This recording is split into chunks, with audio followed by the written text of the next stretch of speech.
Be Monday morning, afternoon, or evening, wherever you are at.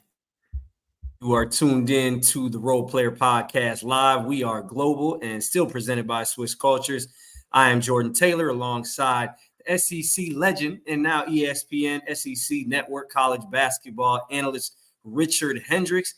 And the Stanford gentleman is back with us after a short hiatus. You know, he's always busy, a man of mystery, a man, an international man of mystery, the one and co-founder of Swiss Cultures as well, the one and only Anthony Goods.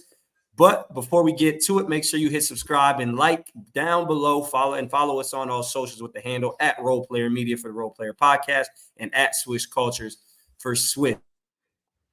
Now, we are the Show Love Podcast, as y'all know, and we got a lot of love to give out in our 4 quarters worth of topics, and there's a lot to get to this week.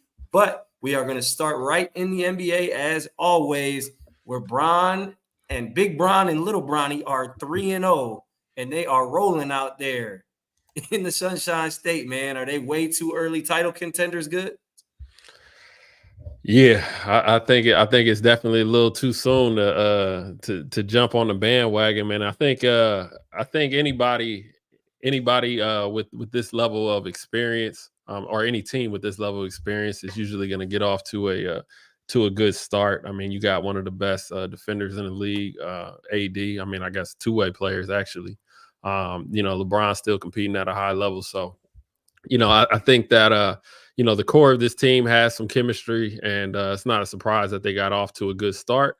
But I think it's a little too early to say that they are title contenders, even though other teams have struggled that we thought were going to play better, like the Nuggets.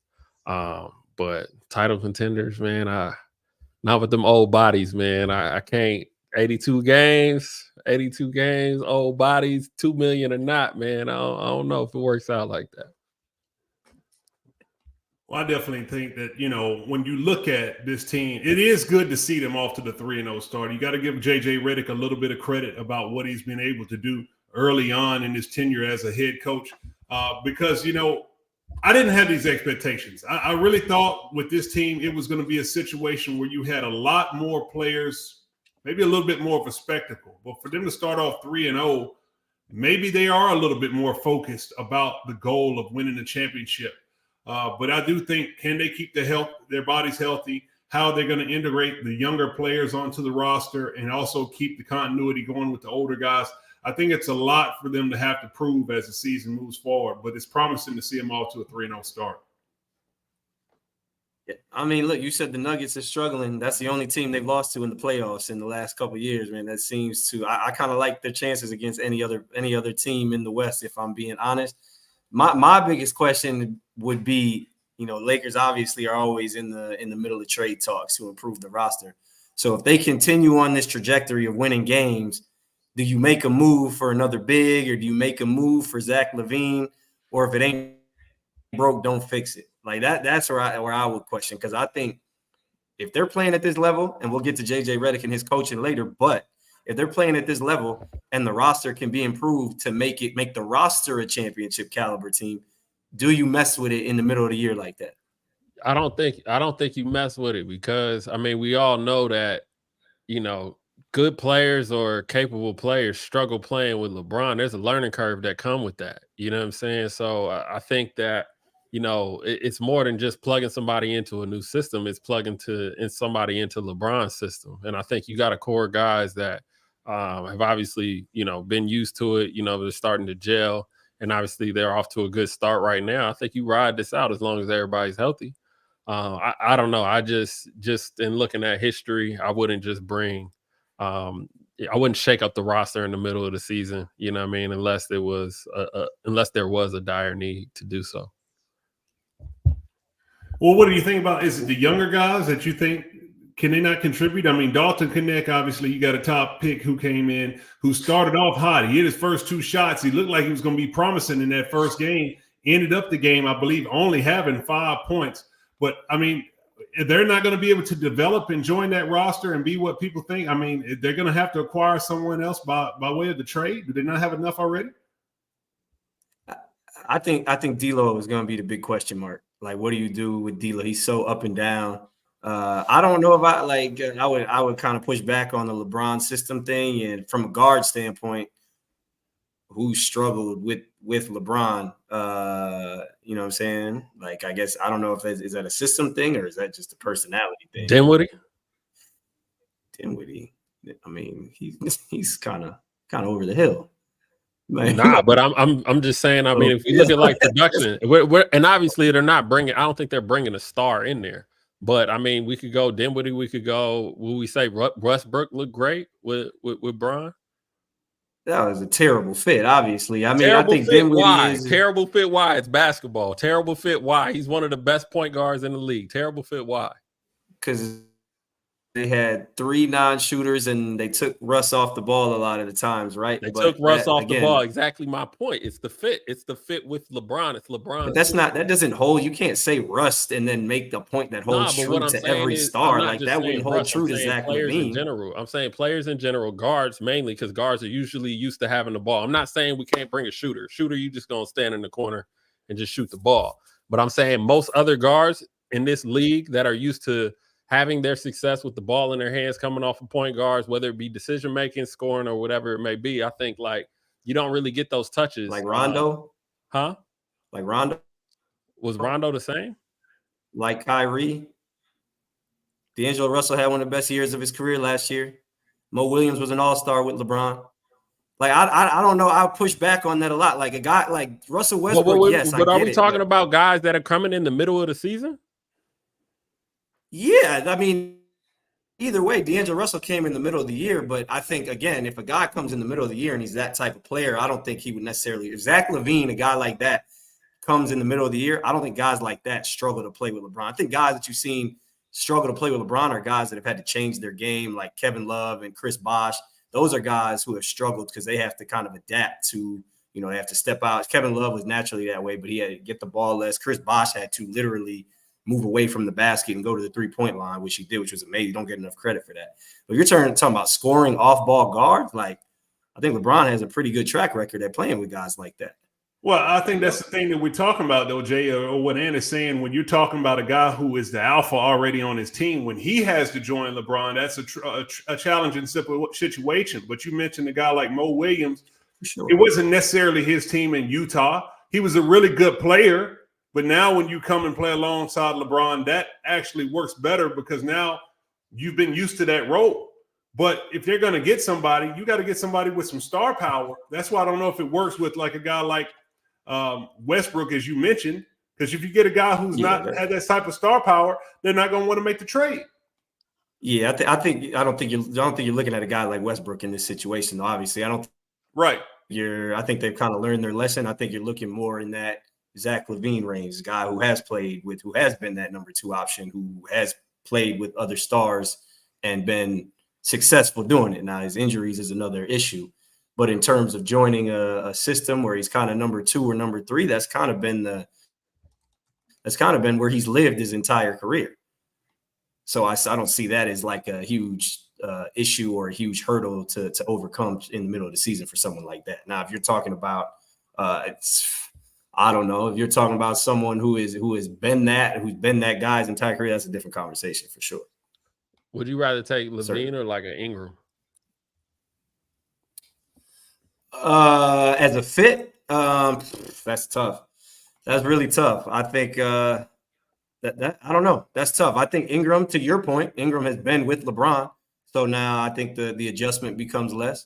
I think Zach LaVine just naturally.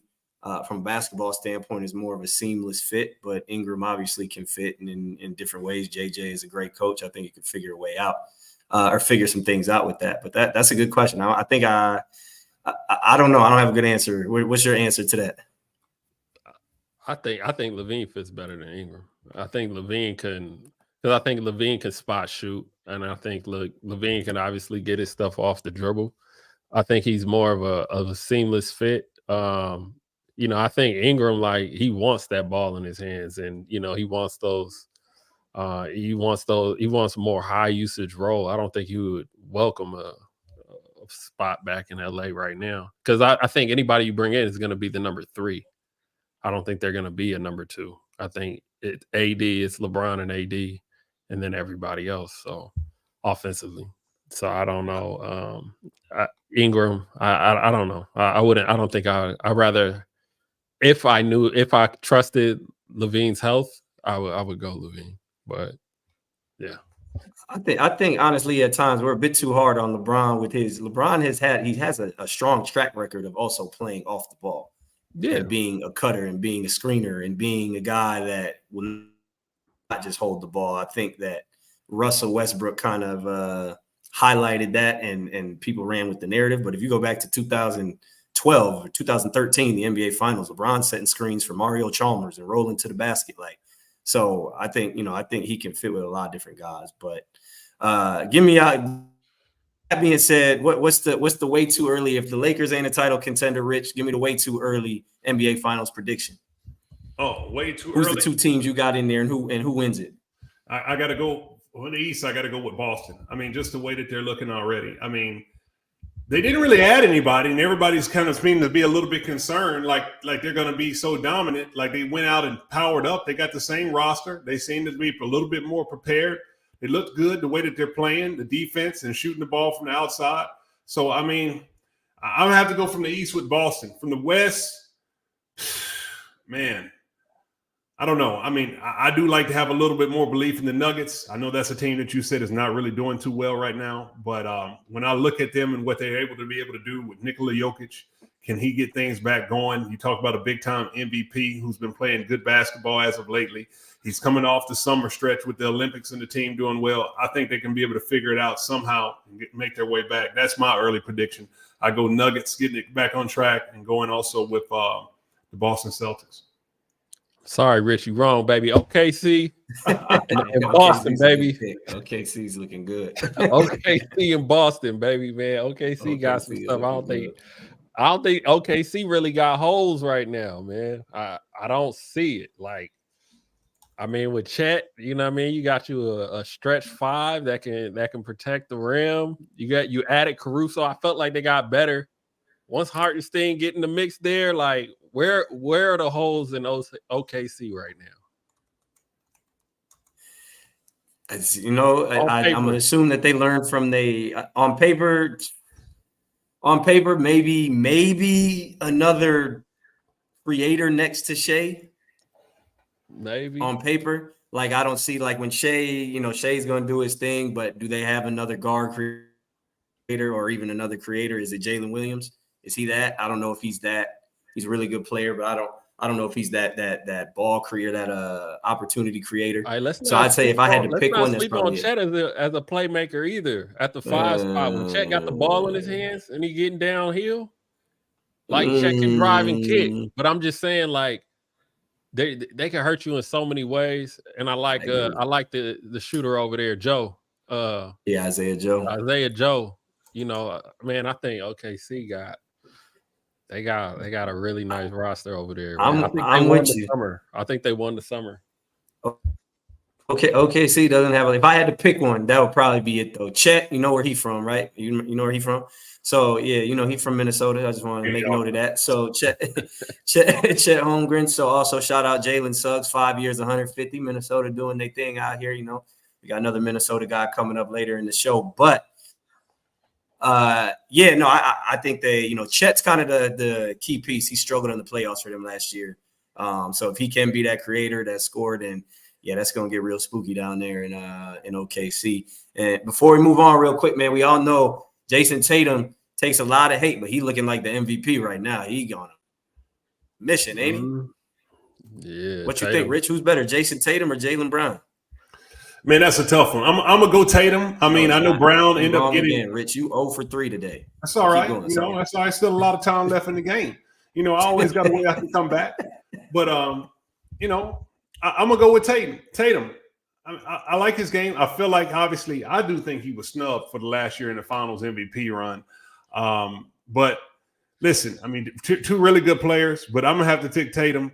I just think that he has the scoring ability. I just think maybe is aesthetically more pleasing to watch than a little bit more than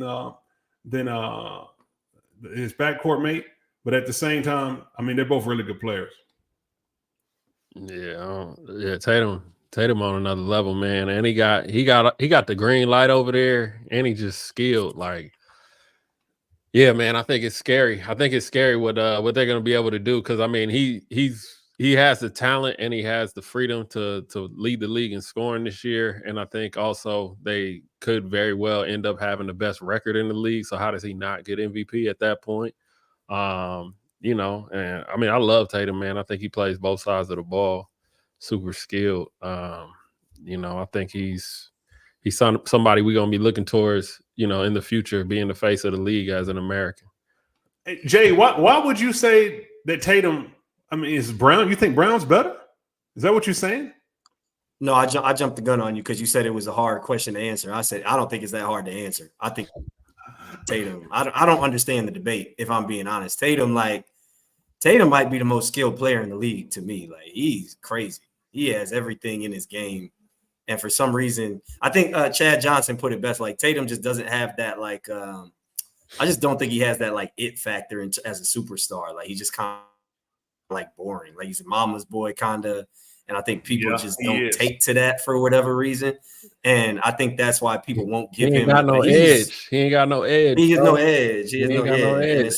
Every superstar, when you think about it in the league outside of like Kawhi, but Kawhi's edge was his silence and like his, you know, his disinterest in everything. You know what I mean? Confidence he had. Yeah. Like, I feel like Tatum don't have no edge. He too nice. Like, you know what I mean? He's just, like you said, he's picture perfect. And you would think that that's what everybody wants to get behind in regards to being the face. But what was Steph's edge though? Like, just the shooting? Was it just the shooting? I think Steph's edge was like Draymond. You know what I mean? Just having that crazy guy behind you, you know what I mean? And just kind of what they were doing. I think that like nobody was afraid of Steph, but I think that like him always being associated with Draymond and Clay, like you kind of like keep them all together. That's the only edge I could kind of come up with off the top of my head. I don't really think Steph had an edge either. I think we've always seen Steph as a competitor just with the shooting. It was some stuff we've never seen before. But in regards to an edge like we're talking about, I think you'd have to just look at his relationship with Draymond. It's like you're a choir boy, but you're associated with gangsters. It's like Ghost, right? You know what I mean? To the public. You know, everybody saw him as a businessman, but you know, he had all these gang ties, I guess. But I think Steph's edge was the fact that he's Tatum on like steroids. Honestly, I think he's so nice and so relatable, in that he's actually like, people actually believe they can be Steph. So even though he is nice, whereas Tatum is like, he's so nice, but then you look at him and it's still like, damn, I can't be this. He's 6'9", handling the ball. Like, I can't be this dude. Like, I feel like Steph everybody can go in the gym and thinks they can go in the gym and shoot from half court. Like, that's to me was Steph's edge as a superstar, was that fact. Like, he's so relatable. But I think Steph's edge too was obviously like the disrespect in the shots that he took. You know what I mean? Like Steph would do crazy stuff, shoot it, turn around, like the disrespect and like the consistency. Like, you know, he shot shots you wouldn't even think to shoot. I think that's kind of also a part of his edge. The edge is also the fact that I feel like everybody thinks they can do that. He's so small in stature that his shooting ability is so elite that he embarrasses you. I think that makes you feel a certain way where you have a guy physically that is inferior to you, but he's just dropping you off. He's making you fall. He's shooting it from deep. He's getting 30, 40 points on you so easily. And those threes are so loud. I mean, it's not like he's, like I said, just putting his shoulder into you. It's all skill work. And, you know, he's laughing, he's smiling, all of that kind of stuff with the fans and to the air. I mean, to the crowd. It's a situation that's got to be maddening if you're guarding a guy like that. And he's in such supreme shape, too. I think that got to play a role, that you got to chase that guy off of so many screens. Yeah, Joe Schmo got a comment over there that's interesting. He said, if you put it up there, he said he plays like he's only trained for the NBA, talking about Jayson Tatum, which I think is an interesting thing. Like, what does that mean? I know what you're saying. Hey, Joe Schmo, explain what you mean by that in the comments. But what do y'all think? like almost like he's just robotic to be. Like he's just like just like plugging. I don't know, drill like work. it's Like, yeah. Like I feel like at first I feel like Tatum's edge was like related to Kobe, right? Like it's like, oh, he worshiped Kobe, and that's what was made him interesting. But I feel like he's turned his game away from that and gone towards more of the all right, like he almost plays like Luka in a sense, meaning like he sets everybody up, he scores, like he's gone to like LeBron, I should say more so. And it's like that's not like, you know, LeBron's edge was that he was a freak of nature. So I feel like Tatum's stuck in an abyss somewhere, man, in terms of his star appeal. But either way, man, let's move on, man, to the second quarter. We got to move it across the pond. We always do, man. And as we talked so much early in the year, Zalgiris is at the top of the table. Technically second. My man Ty Wallace left out, and even though they still rolling, Sylvain Francisco is balling. The squad is balling. Zalgiris known as a kind of the money ball team, we'll say, in EuroLeague, and they're rolling. What y'all think about Zalgiris' start, and can they keep it up? yeah, man, Zalgiris got they done surprised me, man. I think there's a couple teams in EuroLeague that have been surprising, you know, to start the season, but I definitely didn't see Zalgiris playing the way that they have. Especially, I mean, you got to think about it with Tyrone Wallace, you know, just stepping away as well. But you know, I think they do have some good pieces over there. You know, they got guys obviously that can shoot the ball, and I think that they're giving Sylvain, you know, a lot of freedom. I think he does well when he does have that freedom to, you know, break guys down, get in the paint. And one thing I like with Sylvain as opposed to previous roles that he's been in, I think he's a lot more comfortable here and not like looking over his shoulder, like I got to get my 20 points in these 15 minutes or whatever it is. It seems like he's playing a lot more poised. And I think that, you know, they rolling. As far as, you know, how long is this going to go, man? I've spoken to, you know, a couple guys with some EuroLeague teams, and teams are still getting used to each other, man. It's October. You know what I mean? They still getting used to playing with each other. And, you know what I mean? It's like I went to Asvel's been playing well. And I was at the game. They almost beat Barcelona.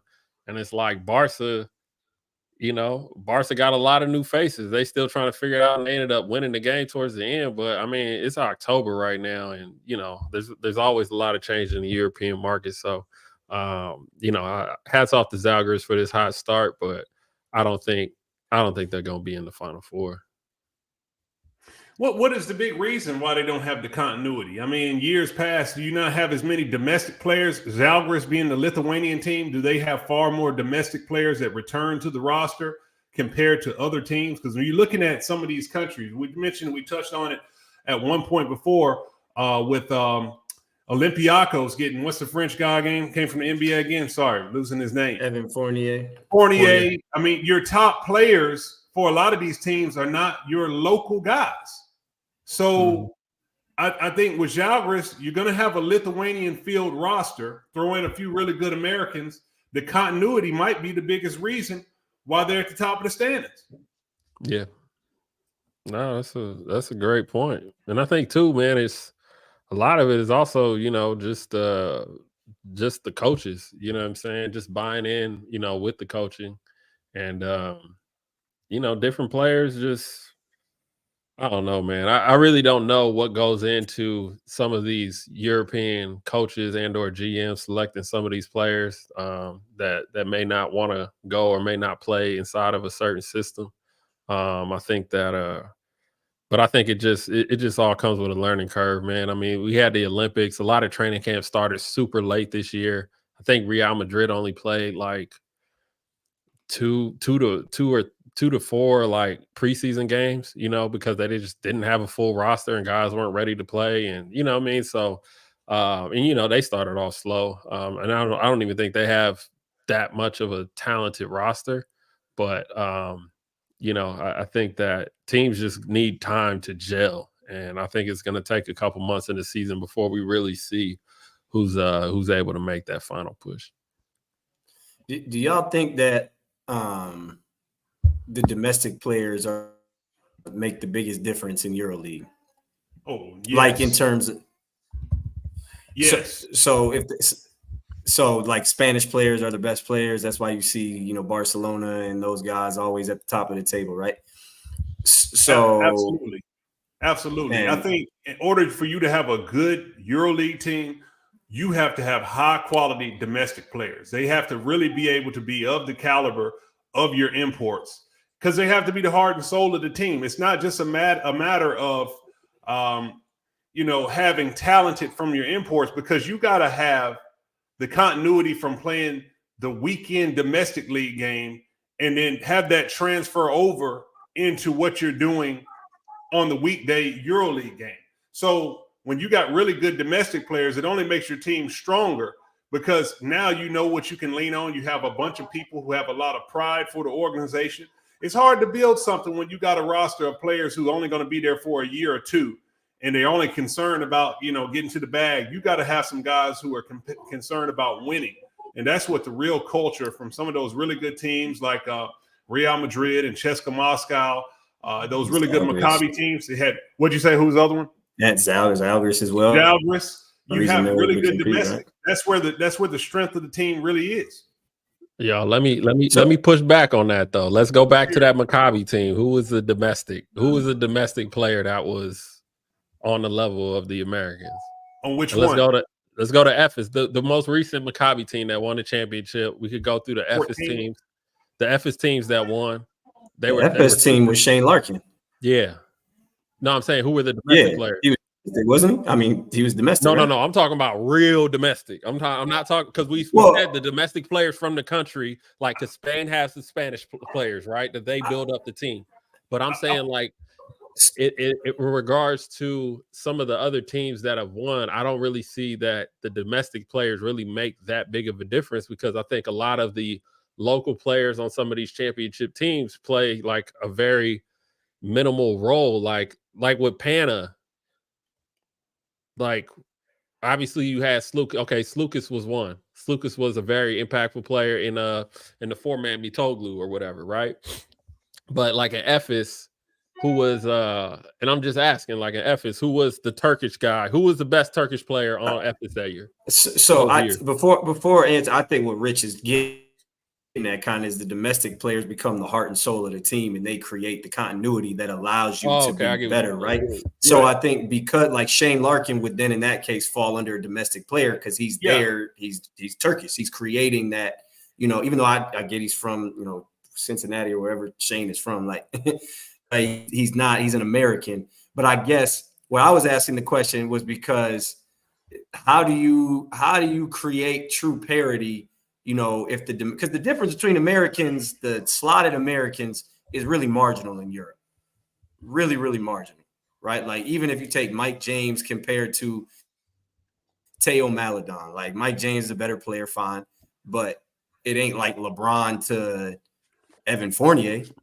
So I guess how do you create true parity if the domestic player, the best domestic players come from the same region time in, and time out? Well, first off, too, Jay, like it's some selfish domestic players out there too. You got to be for the team. We've all been on teams where it's like some of these guys bring the team down. The championship teams, as we all know, if you've been when your own championship team, it's not the Kobe and Shaq that win it for you. It's the Robert Ory's and the Derek Fishers and all of those type guys who buy into the situation and not try to blow it up. And it's like when you got domestic guys that are willing to play their role, they're never in contract disputes. They're always giving it their all. You talk about that Maccabi team, like a guy like a Yogev Ohayon. Like he's extremely important to that team winning the championship. Dave Blue has been on the roster for years. Guy Panini. When you have those type guys who are just on the team, they're not the stars of the team. Yes, it's a Tyrese Rice's, it's a Sofo, it's on and on and on. Ricky Hickman, Sean James. But it's the guys who have been there for a long period of time that you know what to expect. They know the level of continuity that they have to have in the pride in the program. And that's what it is. It's the same thing when you look at like an Olympiacos and all those other teams. When you got Spanoulis, who is also obviously really, really good. But it's the Papa Nicolaus who are on the team. It's the Slukases who are on the team. He just transferred over into more of a star-like role. I would still say he's still a role player. He's just the best role player, if you know what I'm saying, if you really watch it.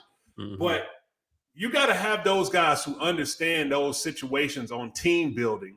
That plays a bigger role in winning the championship as opposed to them being stars. The stars can be changed. So good. You still standing on that? The domestic players ain't the.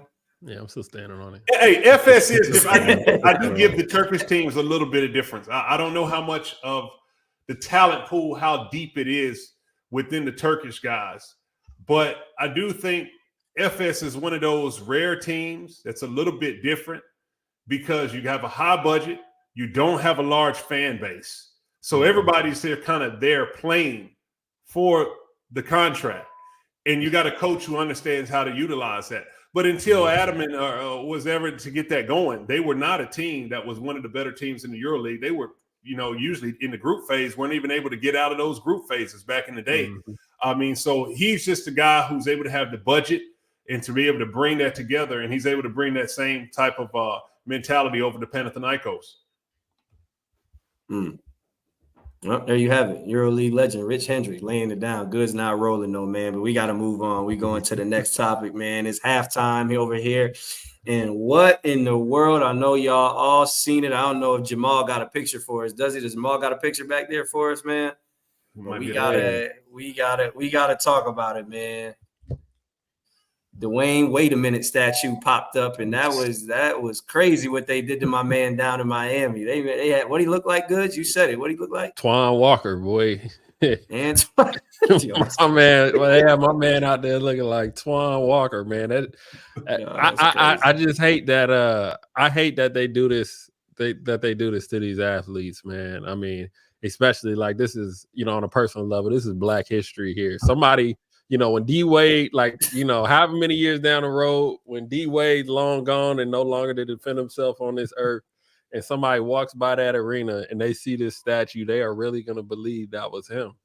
And, I just have a problem with that. I think it's disrespectful, man. All the great artists. I mean, we even got robots, you know what I'm saying? Like there's a lot of different angles, you know what I'm saying? We could have went to, we didn't have to do him like this, and I'm just embarrassed because this is not the first one, man. We could go over. I got problems with the Kobe one. I got problems with the AI one. But I will say for the sake of the conversation, I will say for the sake of conversation, the Larry Bird one at Indiana State looking decent. You know what I'm saying? I mean, it looked like Bird. What is it? I'm just calling a spade, man. I mean, they did better sculptures and statues, man, 600 years ago. I mean, it's ridiculous. This is 2020. What is this? The 21st century? And here we are. And it's like, man, Leonardo da Vinci and Michelangelo were doing a far better job of putting quality sculptures out. And we got Dwyane Wade up there looking like this. What are we talking about? To be fair, we don't know that they was doing a better job. We just, you know what I'm saying? But I get the point. Put me on the screen next to that joint. And now look at this and look at that. Look at this and look at that. Tell me that ain't Antoine Walker, boy.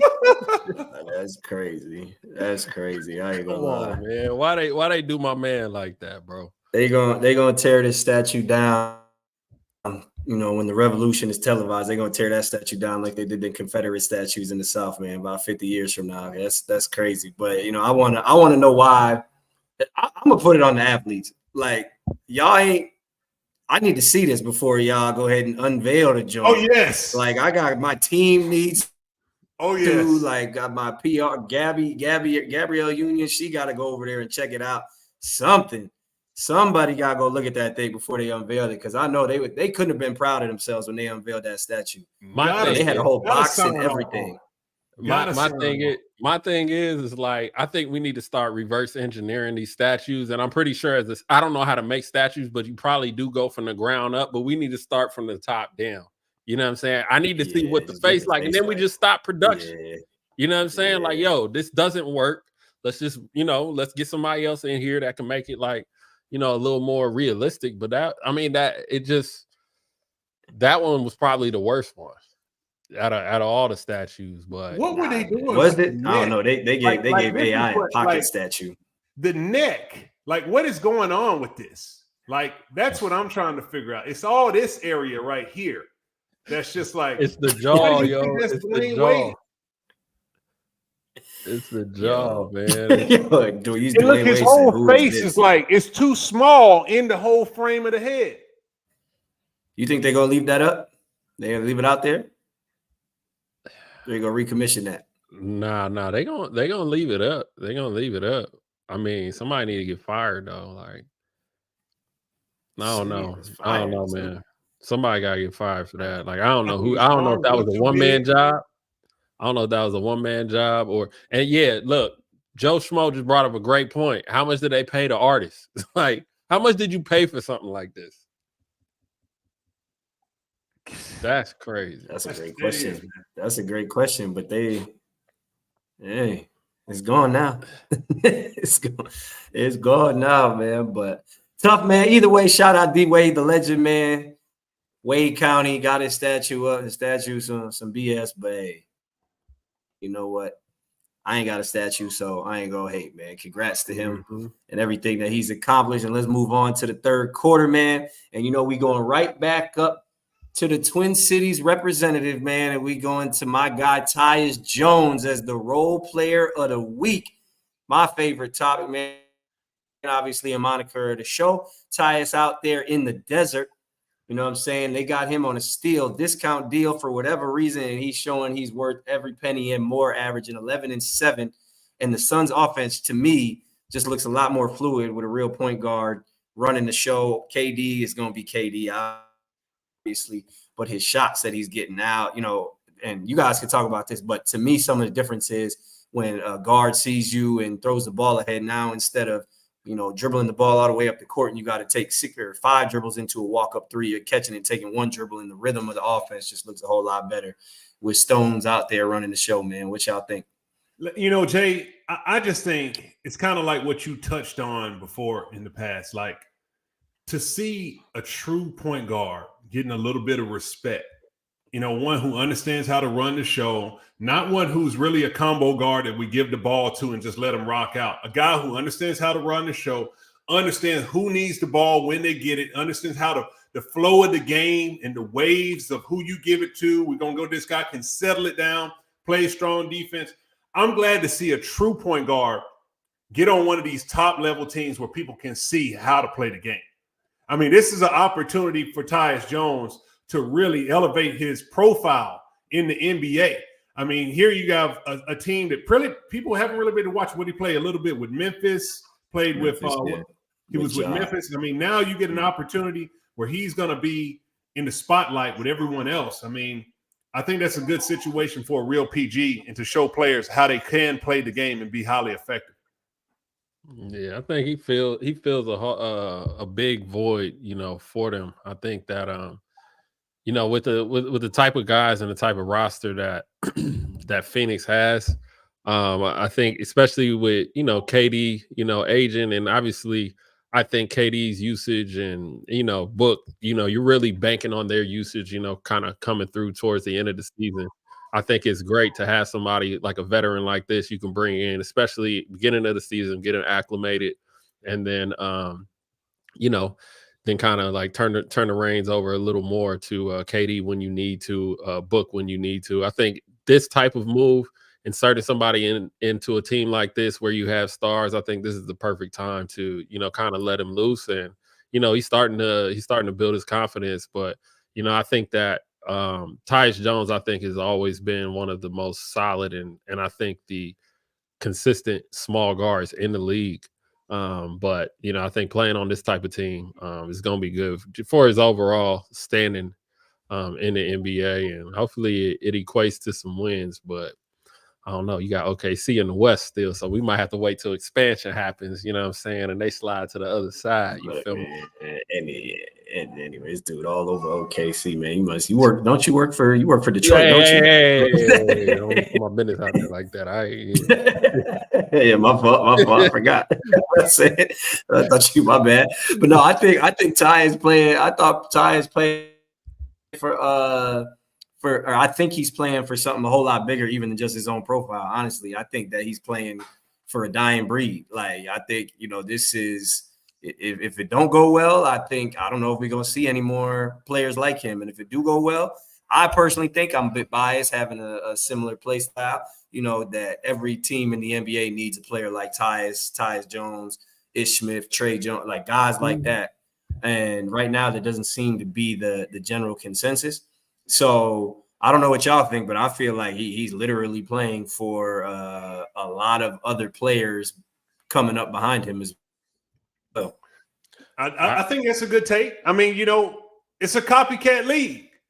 If the Suns can push through and win a championship with the aging KD, with Booker, who's still in the prime and whatnot, as you mentioned, and all these other pieces, people will start to see maybe I need a big three, or maybe a big two, and somebody who can help facilitate and run the show, as opposed to all of this hero ball action with so many talented players all on the court. It's about team building. And you got to get some guys in there that know how to build the team from a standpoint of playing their role, but are still talented enough that when the ball comes to them, they can figure out a way to get a bucket when you need. Yeah, I think he is a dying breed. I think we all, us old heads probably wish the game was, somewhat of a mix of what it was before and now in regards to being positionless and position basketball. But he is a dying breed. I mean, that archetype of player is on the verge of extinction, and I don't think that these type of players are the players behind him that are like that. I think they're headed to Europe. You know what I mean? There's just not a need for it these days. Like, I was watching, some NBA games, and like the small guards that do get in the game, like, and that are, setting the table and stuff like that. I mean, they're great, in spurts, but there are certain matchups and certain games where they'll just get played off the floor because they're too small. And every time the ball gets, below 17 feet and they're on defense, like, that double has to come. And now you're in rotations, and NBA teams are all about limiting rotations. So I hope he continues to ball out and, play out his career. But I think that archetype of player, man, I think it's over for that. What they're going to need, he's going to have to get paid.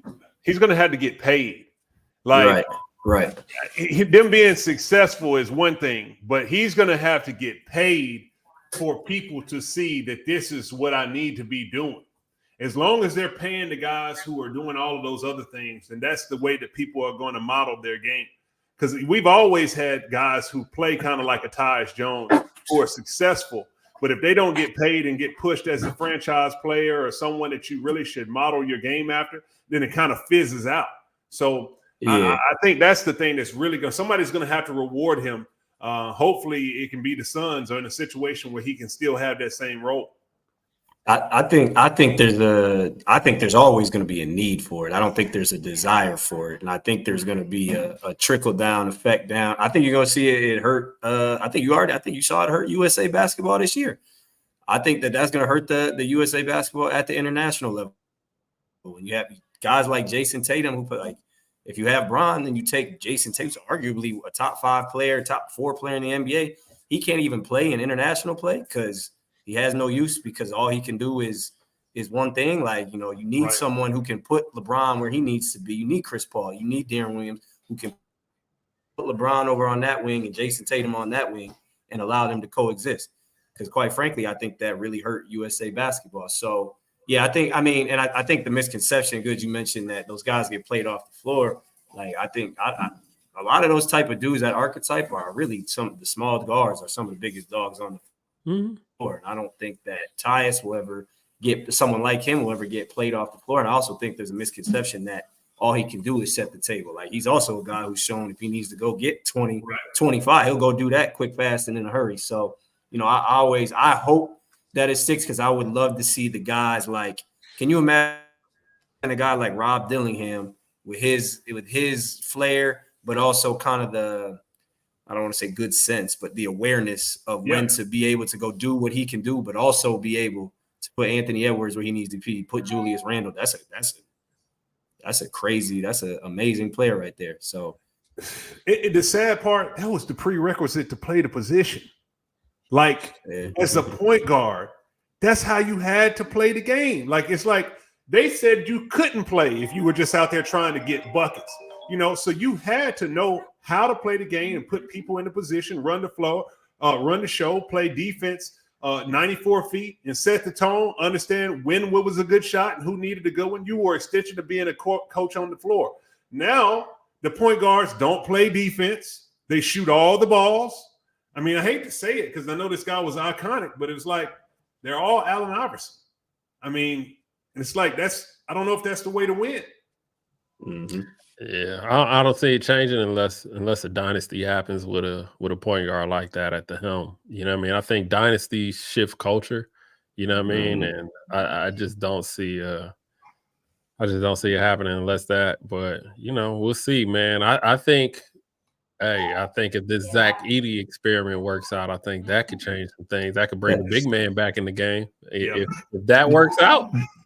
If that works out, do you think he needs to have as much success as, say, like someone like Tyus for that to come back? Like, or does his success have to be a little bit more marginal? You know what I mean? Like, Tyus, like you said, probably has to get paid, win a championship for that archetype but does Zach Edey has to have like success, I guess, individual success?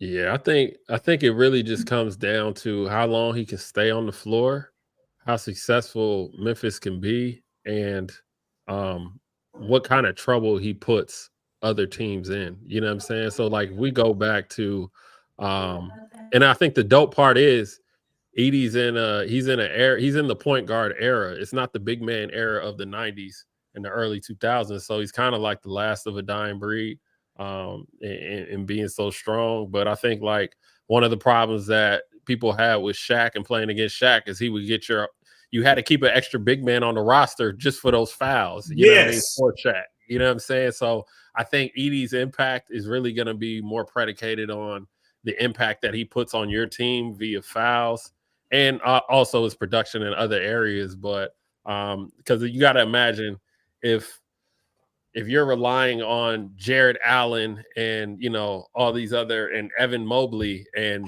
they end up fouling out or getting in foul trouble and you can't keep them on the floor because Edey's on the floor. Now you do need to keep an extra big just to deal with Edey so you can free those other guys up. So I think I would look more so on fouls drawn for Edey as an indicator of impact moving forward, as opposed to just points and rebounds and things like that. Oh yeah, and I think that's a huge thing that you have to have in the game. I don't understand why people don't get away from that. I mean, like, also when you have a quality big in the game that can get you in foul trouble, shots, those threes that people want to shoot at a high clip, they're not as effective when you're out of rhythm. And that's what happens when people have to go to the free throw line, when the game gets a little bit ugly and whatnot, and you don't have that type of flow. People don't shoot as well as when they get running and they have to, get up and down and get all those clean looks, as opposed to when you have to slow it down a little bit. So all of that stuff plays a big role in the change of the game. So it's a lot on Edey's shoulders. It's a lot on Tyus Jones' shoulders. I definitely think if they can have some success, you might see a little bit change in the game about how these teams put their rosters together. Yeah, I also think last thing I'll say on this too is I think, Drew Holiday obviously is different than Tyus, but I do think he serves that purpose for the Celtics. And I think that probably doesn't get noticed as such, but a ball handler, shot maker, defender, when that's kind of that modern day Derek Fisher, Chauncey Billups-ish type role. But let's move on to the fourth quarter, man. We're going to get into the coach's corner. And the Lakers, as we mentioned earlier, are 3-0 in large part, I think, in my opinion, my humble opinion. I'll let y'all pitch in after. But JJ Redick, man, is doing his thing out there. So I guess my question would be, how much does coaching in the NBA matter? There's a conception that coaching is not important, that is all about the stars. Is that still true? And is JJ kind of is disproving that theory or conception? Rich, go ahead. Listen, I always think coaching matters. I think that coaching matters tremendously for so many reasons, man. Like when you're building a team, you have to make sure that your players are all bought in. that they understand their roles. And if you have some clear level of communication, then that's going to change how people are going to be able to deliver their abilities on the court. I think JJ Redick, being such a long time, 15 years in the NBA, just came out of the league. Now players probably respect younger guys in charge than they do older guys, just because that's just how younger people are nowadays. I think he definitely is able to communicate better. And you see they're off to a 3-0 start. I mean, he has them with some pretty good offensive execution and plays. So, I mean, coaching definitely matters, and I think coaching should matter. It should always be important. You should always have high-level coaches in the fold if you're trying to be good in teams. Yeah, I think coaching is everything, man, because I think you can't have a good team unless players are on the same page and unless they buy in. And I think that I don't think like X and O's and all that matter as much. I think coaches managing the personalities and creating the culture and keeping everybody on the same page and relatively focused, I think is huge. So, you see it with a lot of different teams, but I think JJ, I think he kind of knows where he fits within that organization, and he's got a good pulse on certain players. I think he has a lot of respect from the players because he's a recent retiree. So I think it matters, and I think it's playing into their success. The Lakers. I mean, we've seen the talent that the Lakers have. We've seen them play well. We've seen them play bad. And, when we've also heard, when the locker room was lost, and we saw what happened with that. So right now he's off to a good start, and it sounds like everything is moving smoothly over there. But I say coaching matters more on a on a managerial basis more so than just the X and O's basis at the NBA level, because I think all these coaches can coach X and O's, but I think the managing the personalities, I think is the most important thing at that level. Meaning managing the personalities in order to get them to buy into the X and O's side of it that you're trying to preach, or just to buy into whatever you're trying to preach. Period. Just to buy into whatever you're trying to preach. Period. Because I mean, I think like, as I've done intel on like NBA players and, things like that, and guys that worked out with different teams, guys that didn't, had to leave, and so on and so forth. I mean, there's a lot that goes on, and these guys got big personalities, you know what I'm saying? And some of the stuff that these players are doing or saying to each other, as a coach, it's hard to get, let's say, like, two players that hate each other or half of a locker room that hates each other to play on, one accord and, have success. But it has happened. And I think a lot of that is due to a coach. I can't really get too deep into it, but, I think there's, like I said, man, I think just managing the personalities and the relationships in the locker room and the family room and all this other stuff that coaches have to do, I think that is far more important than the X's and O's, because I think that every NBA coach, like, they have a, more or less the same understanding of X's and O's and plays that work, and, their roster and where the roster's strong, where the roster's weak. But if you can't get your guys to want to play for each other or want to play the right way, or find a way to get them to buy into whatever you're telling them, it's not going to matter. And I think you're going to lose. So from your expert opinion, from an outside standpoint, right? Like, outside perspective, I look at the Lakers this year as an example.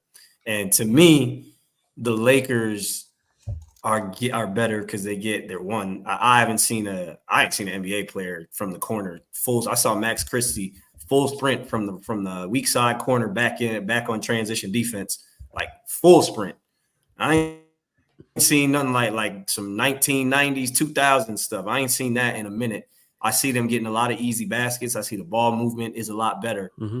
So I guess my question to you would be that's X's and O's, obviously, mm-hmm. but is that a result of the managing of all the things you just said? No. Or is that strictly just, what I'm asking? No. Yeah. I think that's X and O's. That's philosophy. That's all that. But let's just say Max Christie makes an extra pass to Austin Reeves, right? Yeah. Let's say Max Christie and Austin Reeves start beefing in December. That extra pass might not come out as hot. You know what I mean? So then the ball movement doesn't look as good. Maybe Max Christie dribbles it and tries to attack the closeout. Then that ball movement doesn't look as good. And even though that's their principle, that's their philosophies, you know, they got some stuff that's going on in the locker room, whatever it may be. Like, you know, we've all had teammates we just didn't like. You know what I'm saying? For sure. You know what I'm saying? That ball wasn't coming out as hot as when you see your homeboy open and you fire it out to him, and you know what I mean? You cheer him before you even shoot it. Like, there's just so much that goes on, and I think that yeah, man, I think that, don't get me wrong, like X's and O's do need to be in place, but you know, I don't think there's a coach out there, especially at the NBA level, that's telling you not to hit the open man or not to move the ball and things like that. But you know, how your players respect you and the other players, and how they respect the other players around them, is going to dictate if they're going to swing it and how quick they're going to swing it, how quick they're going to make these extra decisions for the team. You know what I'm saying? As opposed to playing for themselves. Getting a lot of expert insight on this Role Player podcast presented to you by Swiss Cultures from NBA and EuroLeague expert Anthony Goods, as well as college basketball, SEC and ESPN college basketball analyst Richard Hendricks. And before we wrap it up, we're going to kick it to Goods for, well, I ain't going to do nothing, man. I'm going to let you do your thing. Go ahead. My bad. Yo, I've been gone too long. You know what I mean? Paycheck, rain check. You know, so you over here trying to steal my one shining moment, but it's paycheck, rain check. Somebody's paycheck is taking a rain check, and we a little late on this one, man, but we got to show some love to my man Saban Lee, who got bought. He started the season out in Turkey, got bought out of his contract by Maccabi, dropped 43, I think it was, on his last game with the Turkish team in BCL, slid over to Maccabi, had a 20-point game right away, man. He's making and Maccabi got him on a 2-year, $400,000 this year. I think it's $800,000 the next year. And I think he might play himself above an $800,000 worth value next year if he keeps hooping, you know, the way he's been hooping to start this season, man. But you know, hats off to Saban, man. He's somebody that I've heard has had, you know, an amazing work ethic, and you know, didn't work out in the league for him, but it seems like, you know, everything that he's learned, you know, in his years in the league is starting to pay off over here, because he's just trouble in the pick and roll. I love the pace that he's playing with, and he's definitely one of the most athletic guards in Europe. We don't have this level of athleticism on this side of the pond, but yeah, shout out to Saban, man. You know, I think he's gonna be a great EuroLeague player, man. And you know, I mean, shoot, the way we seeing it, at least one player from EuroLeague going back over, you know, every year, man. A lot of these guys are one and done in Europe these days, man. Yes, it's a good time and a transitional time for players to be able to get right back into the league. But you touched on, you know, this is a Maccabi type signing right here, where you get a guy who's been a little bit down, hadn't found his way, and you come over, you have the comforts of what it is on that team and that organization, and immediately you got a steal. You know, so hats off to him. He was a big-time player at Vanderbilt in the SEC, and then also getting into the NBA. I mean, now he's going to be able to find his way in the EuroLeague. And as you mentioned, I wouldn't be surprised he'll be able to get his way back to the league, because there's no better time than now with these opportunities that players have to find their way back into the NBA. So I wouldn't be surprised if that happened. He seems to be motivated to be doing such. Oh, okay. JT, our quarterback point guard expert. I got a question for you. So if you're an NBA franchise and you got to pull Saban Lee or Teo Maledon right now, both of them playing extremely well here in EuroLeague, which one are you taking? Based off of what you've seen so far? It's October 28th. We ain't gonna hold you hostage to this come February, but off of what you've seen so far in October 28th, you're an NBA franchise. You got to bring one or the other back home. Who you taking, Saban Lee or Teo Maledon? I have a. Let me give a disclaimer saying I have a bias towards Teo, obviously being a teammate and a friend, right? So, but. That being said, I have a bias to my countrymen as well in the great USA, man. So honestly, I probably would go with I probably would go with Saban Lee just because. Hold on, time out. Let me back up. You said I'm the GM? Yeah, you the GM, man. Minnesota. You the GM of Minnesota, man. Dillingham's out. If I'm the GM, Dillingham's out, and I got Mike Conley over there. I'm probably taking the upside of Saban Lee and his athleticism and his proclivity to score the ball.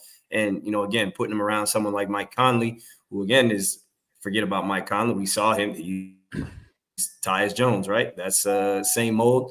So I think I would probably – I just love the prospect. It falls under the line of, Aaron Rodgers and Brett Favre, and then Aaron Rodgers and Jordan Love. If you can get a guy who's had success and allow them to kind of sit, quote unquote, sit behind them or play with them, I just think that's a winning formula. And if you can take a guy like Saban Lee and that athleticism and scoring and then put kind of a point guard's mindset into it, I just feel like that's an asset for a team that will last 12 to 15 years in the NBA.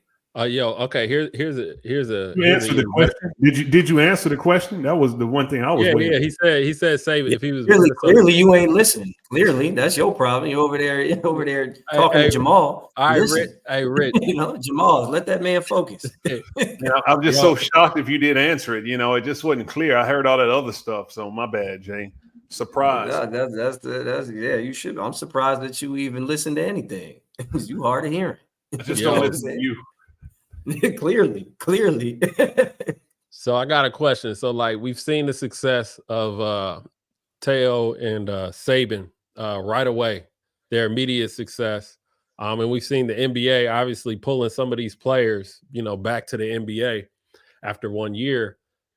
Is Saban's and Teo's success an indicator of, let's say, misusing their talent in the NBA as opposed to their game is just a better fit for Europe? Misusage. I'm gonna roll with misusage. The reason why I'm gonna say it is just because I just don't think that a good player is gonna not look good in the NBA, and then all of a sudden he goes to Europe and starts hitting for 40. That just doesn't happen. He was a good player over there too. The political aspect got involved. Other players playing in front of you. Someone comes up with a narrative about your game that's just not the case, and it spreads like wildfire throughout the league, and next thing you know, you're out. So I just don't see the case of someone being a good player, and then you go to Europe, and it's like, oh, all of a sudden you were a bad player in the league, but now the fit was just perfect for you. Now you're a good player in Europe. You were a good player the whole time. They just mismanaged you. I think I wouldn't say it's misusage. I think that, if you're a top pick, I would call it misusage. If you're a top 10, top 15 pick, whatever, I think more times than not it's misusage because they have so much invested into you. I think at that level, Saban Lee and Teo, that it's probably just bad luck. I can't call it misusage. I think, at that level, you got to be as tactical as possible, strategic as possible about the situation that you end up in, but realistically you might just fall through the cracks. So I mean, we might be saying the same thing, honestly. It could be misusage, but at the same time, it's like those dudes are marginal, you know what I'm saying? Anybody. Why? What does the pick have to do with it? Jordan, what does the pick have to do with it? Because I think it's not hard doesn't mean that you're better. You just were No. I'm not saying you're better, but I'm saying if you're top 10 pick and you fizzle out, it's probably because the team couldn't figure out how to, or it could be on you, could be on the player for sure. But I'm saying they're clearly invested in you. Teo's situation, he got drafted, and it was he got drafted to a bad team, and he needs to be on a good team. So that's technically misusage, but at the same time, it's just they just don't care. You know what I'm saying? He got drafted to where? Oklahoma City Thunder? And they were not good? Oklahoma City Thunder. And then when they weren't good, and then went to Charlotte. And yeah. So, I mean, I don't disagree with what you're saying. I just wouldn't call it misusage. I would almost call it like negligence, I guess. Man, the reason I call it misusage is because it's the narrative that will become created with you. Once it's old and they say he's not good, then they make up their mind and say, this guy's not good. He can't do X, Y, Z. But they don't talk about how the organization screwed it up royally with how they handled it. And then once the narrative is out, that guy's done. You get to go to Europe, you get a breath of fresh air, you get something else where they value you a little bit more, and you see these guys all of a sudden. I mean, you say the same about Wade Taylor. Like, he was a first-round pick. He wasn't Wade really Baldwin. Yeah, Wade Baldwin. Sorry, it's a little too much college back. But you go overseas, and the guy all of a sudden he's a star. Like, you misuse that guy, and on top of it, it's just you create this situation that the guy was a bust. That's my issue with the NBA. It's like, stop playing a lot of these guys based on the contracts. I understand the business. Stop playing them so much and put these other guys in the game that can help you win, instead of the narrative getting to go that he can't play, but y'all are all losing games with this guy sitting on the bench. Play the players that can help you win the game. But I don't think that's the narrative around Saban Lee and Teo. Like, I don't think it's that they're bust. I think it's literally just like a numbers game with them. Like, I don't think they got used at all. Yeah, quite frankly. So that's why I can't call it misuse. Like, Wade is different because Wade was a first-round pick. So it's like, Wade, you put him in these situations, and maybe it was the coach you had developing him. Maybe they didn't click. Maybe you didn't cultivate him the correct way. Like, what does the pick matter? Why does the pick matter? Because it's the resources that you put into them. Like, what I'm saying is, like, it's not even it doesn't even get to the point of misusage with a lower pick. It just gets more often than not. The first-round pick is not necessarily better than the second-round pick. No, I'm not saying he is. That's not what I'm saying. The first-round guy is going to be a potential player. So why do people expect that the first-round pick should be better when he's never been better? More often than not, he just has more long-term potential. The second-round guy, go ahead. We're talking about misusage, right? Like, so I'm not saying the first-round pick is better than the second-round pick or vice versa. I'm saying the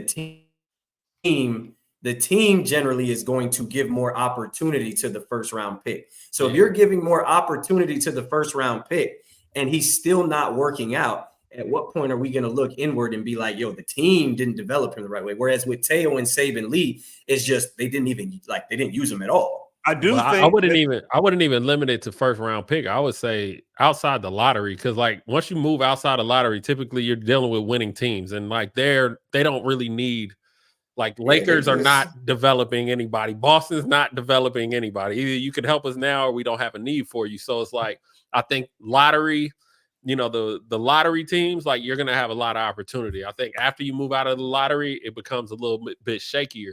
But one thing I think is I don't think those guys had an opportunity. And I think what needs to change is probably, especially when they're on teams that are tanking, because teams do tank at the end of the season and they throw it in. I'm like, okay, give a Saban Lee 3 weeks to really play like 30 minutes so you really know what kind of talent is there. And then, like, within 3 weeks, and he's playing, 12 games or whatever it is, I think you have a pretty good idea, like, of, the talent level of the player. But even then, when you do that and he goes and kills and he still ends up in Europe simply because of the contract, because it's just like he goes somewhere else. And it's like, to me, that's just a numbers game. Like, that's not even misuse. It's not, I'm not saying it. Yeah, it may be, but it's just negligence. It ain't misusage. Like, it's just like, oh, all right, well, Toronto might see a way to come up on Pascal Siakam. So they traded Saban Lee with Pascal Siakam to Indiana, but Indiana already got Nembhard and Halliburton. It's like, all right, like, and then now you're bouncing around, and it's not even misusage. It's just bad luck. No, see, I don't think, because I think that stuff is, hey, you mentioned the first round pick getting more reps or more opportunity. If he's a project, you might have picked him in the first round and you invested more. I think it's mismanagement that you play him. Like, you're playing a guy who's not ready to play, and oftentimes the first round pick goes out there. That's negligence and mismanagement too. The second round guy might be more, what you say? Sekou Demboya. Yeah, like the second round guy might be more. He might be more game ready to help you right now, and that will help everybody in the long run. They throw these guys out there who are projects in the first round, and they're over Europe too, and they're in worse situations than the second round guy. Because they never got any type of development. In Teo's specific example, I think he was probably he was only 19. Like, so he was probably a bit of a project and a second round pick. So it's like he was just in kind of a bad spot. Like, Too many guards. If you're talking about the mismanagement of the organization in general. Yeah, which is I probably thought that was the rampant question, No, I think it was more like misusage of a specific player. Mm-hmm. Like I thought that's what we were talking about. The misusage of Teo Maledon or Saban Lee ended up with was what resulted in them being these. When in reality, they just got caught in the shuffle. But if you're talking about mismanagement of an entire organization, like I'm sure that runs rampant. Like it's not an easy job, right? But the reason it hits a nerve with me, just like it probably does with so many other hoopers, is like we all know when it comes to your legacy, when it all comes to it, you are judged about what actually happened. And what actually happened to most people is what they saw you on the court doing for a long period of time. And what's really happening is mismanagement. Maybe you don't get an opportunity. Maybe it's other stuff that people create, the political aspect.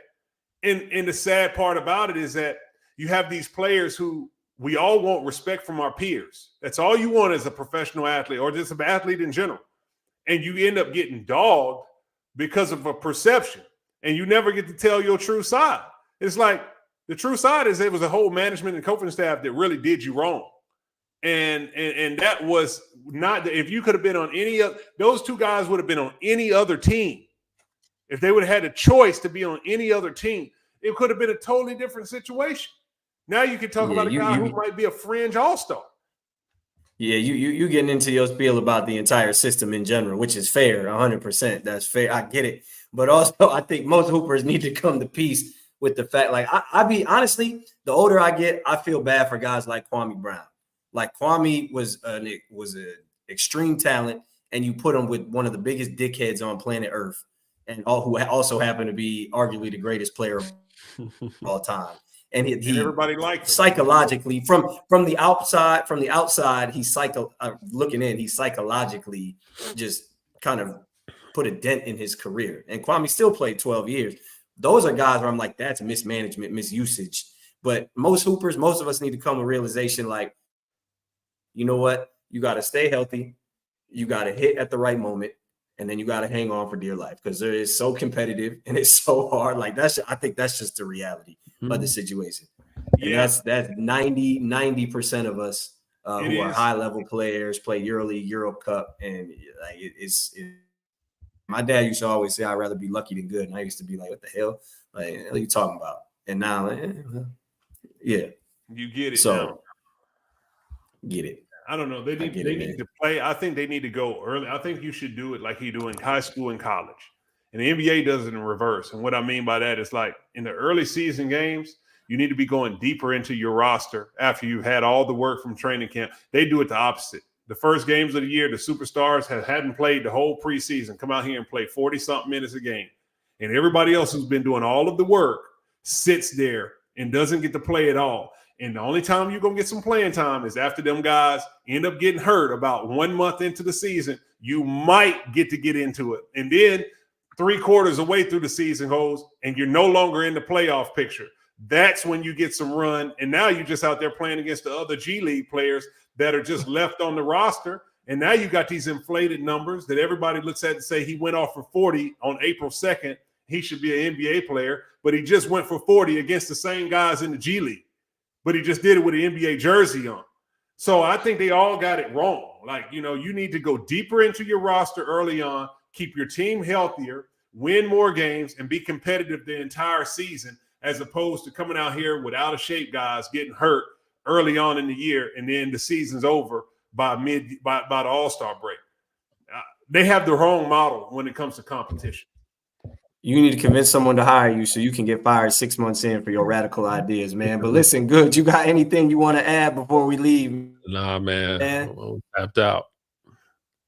Tapped out. Beautiful, man. All right. Well, we gave y'all a little bonus content, man. 15 minutes extra on the Role Player Podcast Live. We appreciate y'all joining us before we tap out. Like Goods did, make sure you hit the subscribe and like button below and follow us along on all socials at Role Player Media for the Role Player Podcast.